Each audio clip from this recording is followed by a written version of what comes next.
সময় ক্ষেপণ এই চালাকি আপনাদেরকে বিপদে ফেলাবে ইনশাআল্লাহ।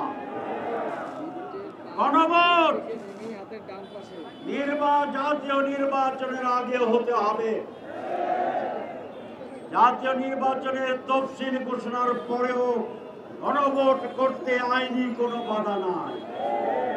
সুতরাং সময় আছে, আরো 15 দিন ক্ষেপণ করবেন, সময় থাকবে। আরো 15 দিন ক্ষেপণ করবেন, সময় থাকবে। আরো ক্ষেপণ করবেন, সময় নতুন ভাবে বের হবে।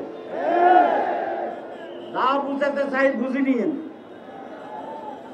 এই জন্য নো হাঙ্কি পাঙ্কি,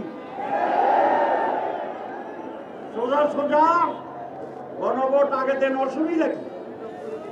শুধু বলেন অনেক টাকা খরচ হবে। আমাকে একজন বলেছে একদিনে বাংলাদেশে যে পরিমাণ চাঁদাবাজি হয় 5 দিনে এর টাকা দিয়ে একটা গণভোট করা যায়।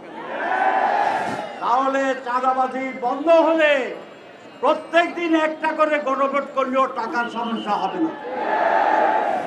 সুতরাং আমি এই সরকারকে বলবো, আর যারা সংশ্লিষ্ট তাদেরকে বলবো, আপনারা এইগুলা বন্ধ করেন, ব্যবস্থা নেন।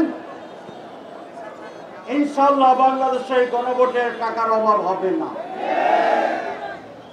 তারপরেও কথা আছে, আমরা আলোচনার আহ্বান জানিয়েছি, কারণ আমরা শান্তি চাই, আমরা সমাধান চাই, আমরা জাতীয় নির্বাচন চাই, আমরা সনদ বাস্তবায়ন চাই।